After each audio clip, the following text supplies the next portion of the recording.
Billy Joe Saunders, for a long time, has said he will beat Canelo Alvarez. I knew when I first turned pro that me and Canelo's path will cross. I'd fight him wherever he wants. Mexican boxers are like some of the proudest, most rugged warriors ever. Like Canelo, who's just one of those classic Mexican fighters that has incredible heart, wants to fight the best of the best. I've been believing for so many years now, and I've been believing I could beat Canelo. And I believe in my own heart that I've got the tools to do the job. And if I didn't get in there and do it, it'd be absolutely gutting to do. Gutting thing to live with. I'm going to be putting a £10,000 bet on Canelo to knock Saunders out. Two warriors. One, coming from a gypsy background where fighting is a tradition. It's an unfair fight. That's all you need. It was more, you were just chucked out, you know, and we're going Roman playing. It was mostly a pair of gloves and to fight. The other, coming from a similar culture of Mexico where boxing is the most popular sport, and in some cases, it's just a part of the lifestyle.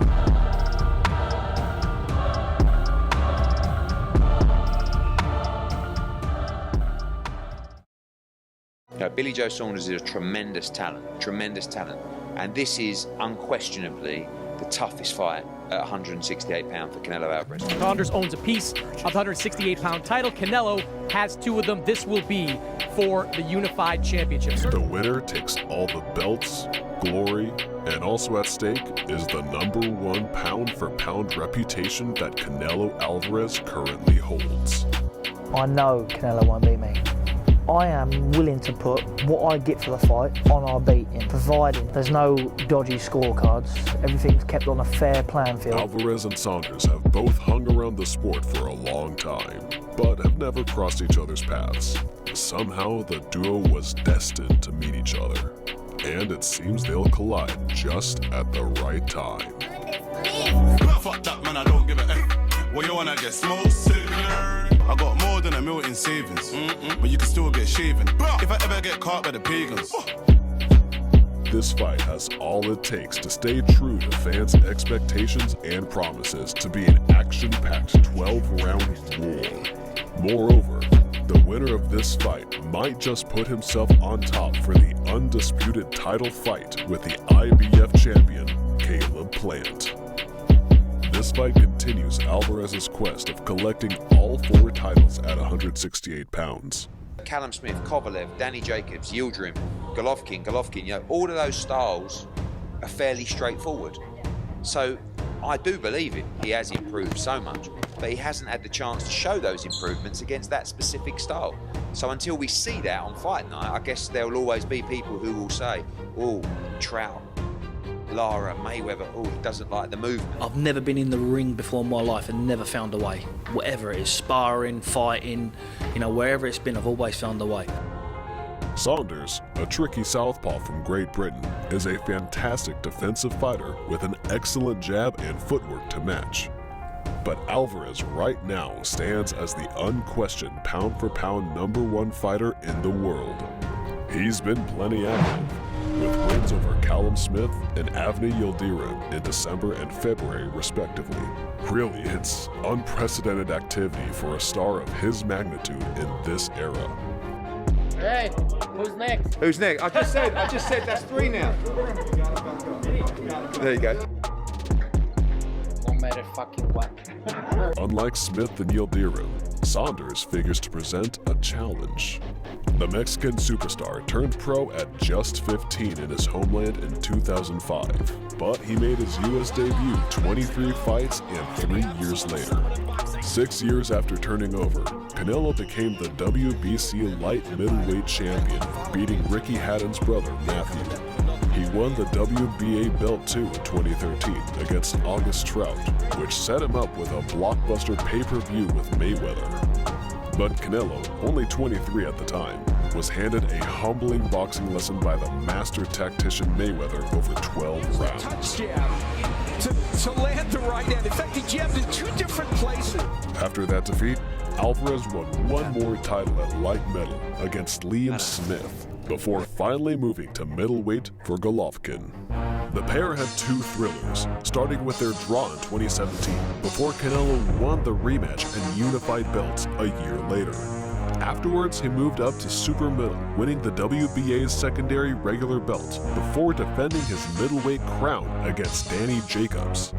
Canelo in 2019 moved up as high as light heavyweight and KO'd Sergey Kovalev for the WBO title.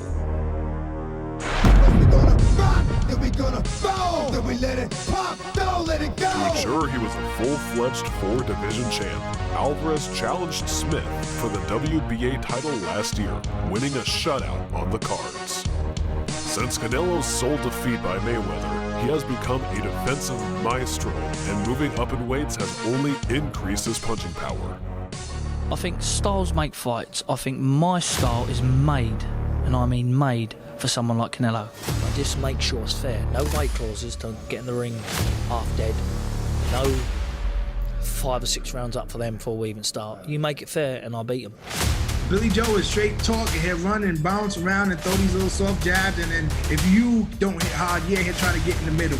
You feel me? Still WBO middleweight champion of the world, still undefeated, the superb Billy Joe Saunders. Let's take a closer look on Billy Joe Saunders. He became world champion for the first time in 2015, beating Andy Lee to win the WBO belt. He made 3 defenses, including a career best win against David Lemieux in 2017, before moving up in weight. Saunders then became a 2-division champ after winning the WBO super middle crown against Shafat Asufi in 2019. Since then, the Brit has fought just twice. Wow, and it came from an angle. Most recently sending Martin Murray into retirement in December. You know what I'm saying? There's no dog there. You know, some people talk the dog, and then some people fight the dog. You know what I'm saying? You went 12 rounds with Martin Murray. That's the best I can tell you. It's attitude in fights, what win fights. Attitude and balls, and Billy's got plenty of it. Canelo's a great fighter, but he's got a lot of flaws. Billy Joe Saunders represents to me an overachiever. He represents a guy who doesn't have the greatest of talent. He has good talent, but he's not great in one area.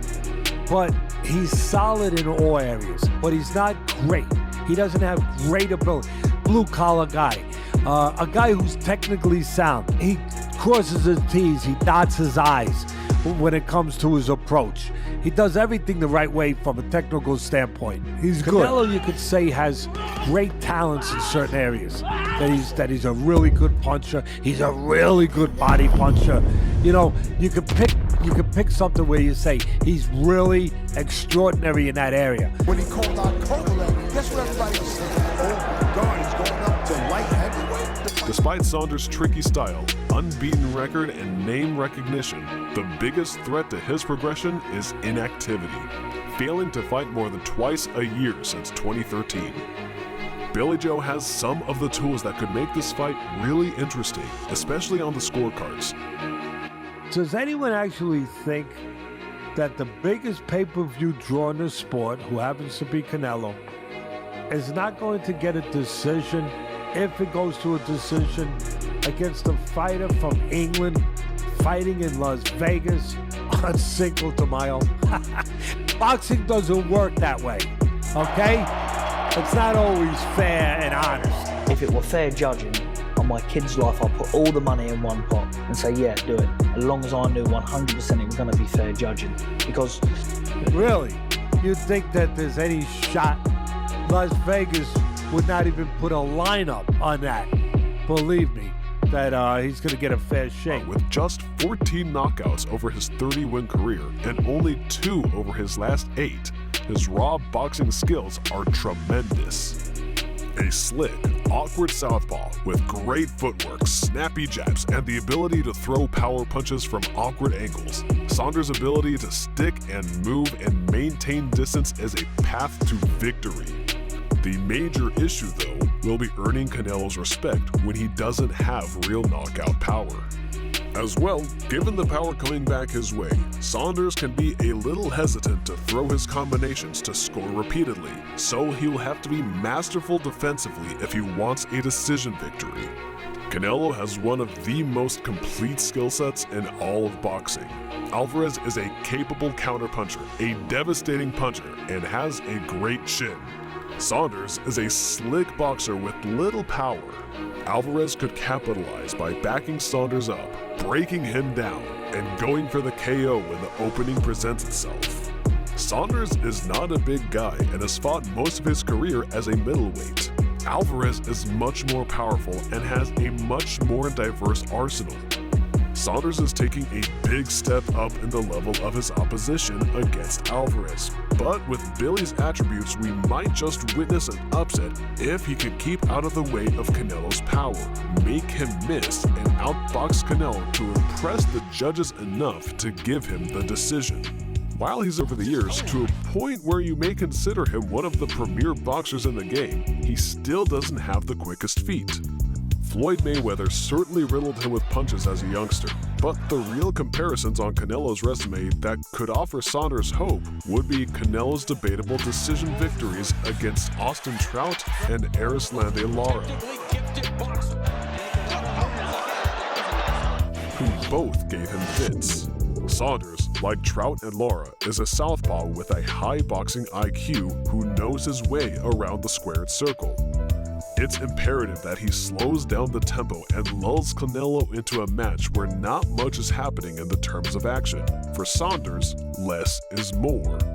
You can make the argument that it'll be very difficult for Saunders to win a decision this way, but this is the best chance he has. He simply can't win a firefight against Alvarez, so outboxing him will be his best bet. Once again, thanks for watching Boxing Stars. Please like, share, and subscribe for the latest on boxing.